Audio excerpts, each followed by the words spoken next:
नमस्कार दोस्तों, आप क्राइम तक देख रहे हैं। बात करते हैं पार्लियामेंट में जिस तरह से सिक्योरिटी में सेंध लगी। दो लोग दर्शक दीर्घा में पहुंच गए, एक कूदते कूदते सांसदों के बीच में चला गया और ऐसे में उसकी पिटाई की गई। लेकिन सबसे बड़ा सवाल जो कल से ही गोपाल सर टीवी पर छाया हुआ है, हर जगह छाया हुआ है, सिक्योरिटी में तो सेंध हो ही गई और 22 साल बाद जब पार्लियामेंट अटैक उसी दिन हुआ, उसी दिन ये सब कुछ कांड हुआ। सवाल ये उठता है कि दिल्ली पुलिस क्या इसके लिए जिम्मेदार है या फिर जिम्मेदार पार्लियामेंट की जो इंटरनल सिक्योरिटी है वो है? कौन जिम्मेदार है? ये पास बना लेते हैं। ये इससे पहले मुझे याद है कि जब 22 साल पहले अटैक हुआ था पार्लियामेंट में, तब भी जिलानी गाड़ी लेकर अंदर चला गया था, उस पर पार्लियामेंट का स्टिकर लगा था एमपी का। तो ये सिक्योरिटी एजेंसीज को क्या इसकी बात की भनक नहीं लगती कि ये लोग अब शातिर हो गए? गोपाल सर, सबसे बड़ी बात ये सुरक्षा में सेंध, अंदर की जिम्मेदारी तय कर दी आपने, 8 लोगों को सस्पेंड कर दिया। अच्छी बात है, आगे से ना हो। आपने तो देशद्रोह कानून उनके ऊपर लगा दिया, चलिए वो भी ठीक है। लेकिन सबसे बड़ी बात जो बाहरी सुरक्षा है उसकी जिम्मेदारी किसकी और कौन इसके लिए जवाबदेही? देखिए चिराग, इसमें 3 लेयर की सिक्योरिटी है जो पार्लियामेंट को कवर करते हैं। सबसे बाहरी जो लेयर है उसके भी 2 लेयर हैं। सबसे बाहरी सर्कल जो होता है वो होता है दिल्ली पुलिस का। उसके अंदर फिर आता है पैरामिलिट्री, उसमें सीआरपीएफ वगैरह को लगाया जाता है। और ये सबसे पहली जिम्मेदारी आपकी बनेगी दिल्ली पुलिस की, क्योंकि उन्हीं के पास सबसे पहले कोई भी विजिटर होगा उनके थ्रू ही होके गुजरेगा। ठीक है। उसके बाद फिर इंटरनल सिक्योरिटी की बात आती है। ठीक है। तो ऑब्वियसली पहली जिम्मेदारी तो दिल्ली पुलिस की बनती सर, है। धारा 144 लगी रहती है पूरी जब पार्लियामेंट सेशन चलता है। जी हाँ। इंडिया गेट पर ये लोग जमा होते हैं, वहाँ प्लानिंग करते हैं, वहाँ से 2 लोग पहुँच जाते हैं पार्लियामेंट के अंदर, 2 बाहर। एक वीडियो बना रहा होता है और ये बम फोड़ रहे होते हैं, कलर बम। कुछ भी पता नहीं चला दिल्ली पुलिस को, इंटेलिजेंस पूरी तरह से फेलियर हो गया। इसीलिए तो ये सवाल उठ रहा है कि अगर दिल्ली पुलिस की इतनी चाक चौबंद व्यवस्था थी तो फिर ये सब कैसे हो गया? क्योंकि अगर आपका इंटेलिजेंस डिपार्टमेंट क्या कर रहा था, ये सवाल तो उठेगा।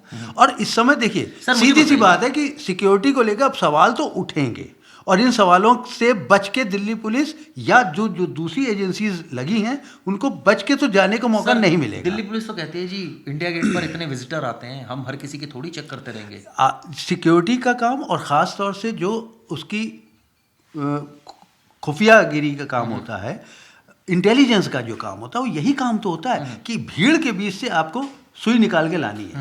ज़रूरी थोड़ी हर आदमी माथे पे लिख के नहीं चलता है, लेकिन फिर भी हमारी सिक्योरिटी एजेंसीज इतनी काबिल हैं कि वो तमाम ट्रेनिंग इस बात की मिलती है, पैसा इस बात का मिलता है, इसी बात का मिलता है कि भाई इस तरह की तमाम भीड़ के बीच में हमें मेन एक्यूज को या मेन कल्प्रिट को ढूंढ के निकाल के लाना है। तो इसी बात की ट्रेनिंग है। अगर उस पर वो एक्सक्यूज लेना चाहे तो एक्सक्यूज नहीं मिलेगा इस बारे में। कम से कम संसद ऐसी जगह है। इंटेलिजेंस को लेकर सर हमेशा हम बात करते हैं, इतने टेररिस्ट अटैक हुए होते हैं, हमेशा इंटेलिजेंस फेलियर जी। ये इंटेलिजेंस के लोग कौन होते हैं? ये कर क्या कर रहे होते हैं? वो और ये एक अंदर की कहानी क्यों नहीं निकाल पाते कि किसी के, मैं ही नहीं कह रहा किसी के मन में घुस के पता लग जाएगा क्या चल रहा है, लेकिन कुछ तो पता चले।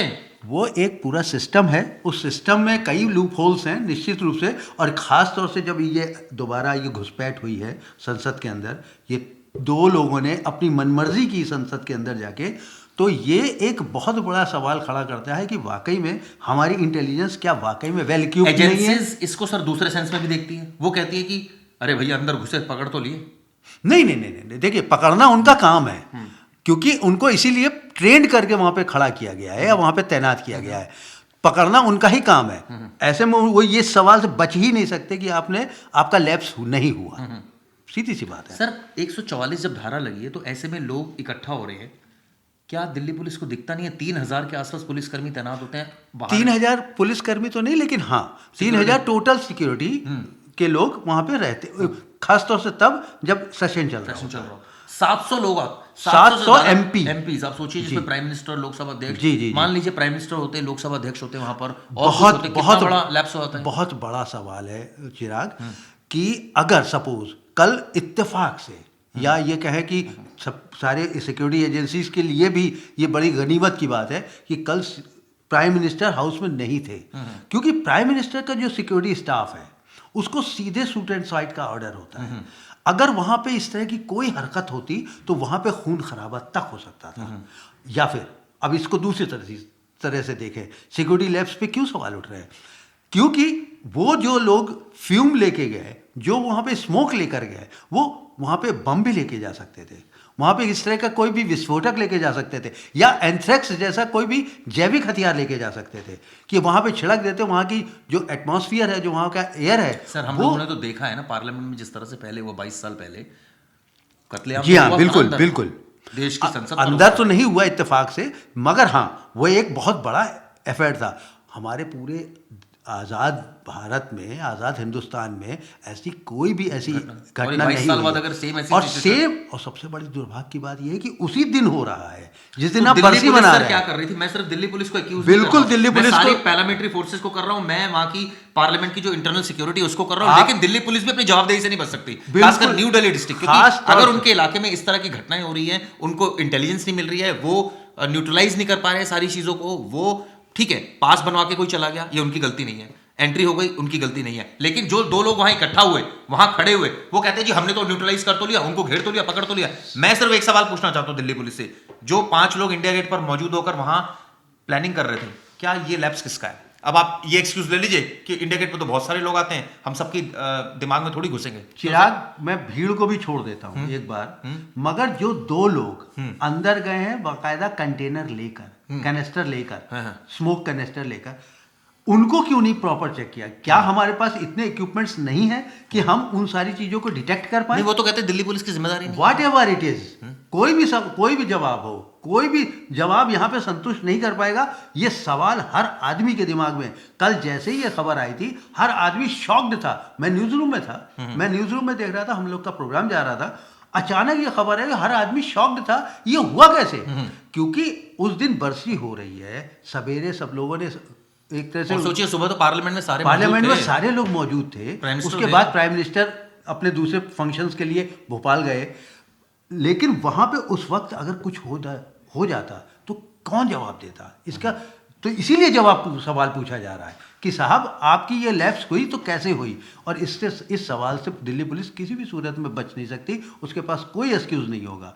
और इसमें वाकई में दिल्ली पुलिस को कड़े जवाब देने पड़ेंगे, उनके खिलाफ कड़ी कार्रवाई भी होनी चाहिए। एक्शन ऐसा ना हो ना कि वहां के जो पुलिसकर्मी जिनकी ड्यूटी लगाई थी, जो कि बहुत लोअर स्टाफ के हैं, उनकी जवाबदेही तय कर दी नहीं, जाए, इसमें बड़े ऑफिसर, अधिकारी बच इसमें जाए। सारे ऑफिसर से लेके छोटा स्टाफ सबकी जिम्मेदारी बनती है, क्योंकि आप किसी मामूली जगह पे नहीं खड़े हैं, किसी मामूली सिक्योरिटी के लेकिन लिए सर नहीं एक खड़े चीज हैं। और भी है, दिल्ली पुलिस का एक लॉजिक जस्टिफाइड वे, वो कहती है जी भीड़ में अगर कोई बैठ के प्लानिंग रच रहा है तो देखिए, मैं प्लानिंग को लेकर नहीं कह रहा हूं कि प्लानिंग को आप एक्सपोज कर पाए, लेकिन जो एक्टिविटी हो रही है कम से कम उसको तो आप अबेंडन कर सकते वो हैं। तो कह रहे हैं हमने करी, हमने नहीं पकड़ करिए, लिया आरोपी को, आप बाहर अंदर पकड़ लिए 2 अंदर आरोपी। अंदर घुसे वो ना, कहते हैं अंदर हमारी जिम्मेदारी नहीं है, अंदर तो घुसे ना, हमारी जिम्मेदारी नहीं है। गए तो आपके थ्रू ना, गए तो आपके थ्रू ना, तो आप जब नहीं, उनको, वो कह रहे हैं कि हर आदमी किसी के पास है, हम उसकी का चेकिंग करते रहेंगे बाहर खड़े बिल्कुल आपको चेक करना पड़ेगा। अगर 2 लोग बाहर जो थे होके। वो कैसे एक्टिविटी होगी?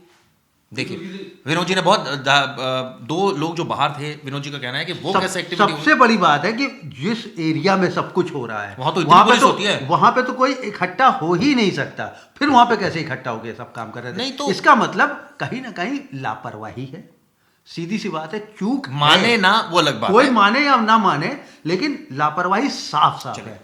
खैर गोपाल जी ने बिल्कुल क्लियर कर दिया, विनोद जी ने भी बहुत अच्छा इसमें पॉइंट रखा है कि जो लोग 2 लोग वहां पर इकट्ठा हो गए, वो कैसे इकट्ठा हो गए?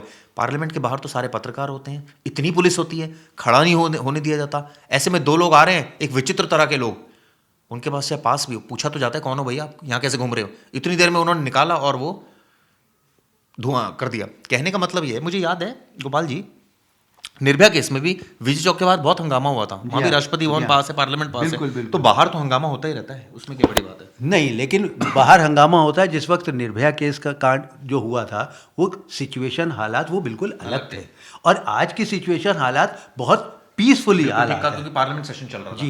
पार्लियामेंट जब सेशन चलता है तो 1300-1400 पुलिसकर्मी लगे होते हैं, करीब 3000 पूरी सिक्योरिटी फोर्सेस लगे होती है, उसके बावजूद अगर इस तरह की घटना हो जाए तो सवाल तो लाजमी है ही। ये वीडियो आपको कैसी लगी दोस्तों, जरूर बताइएगा।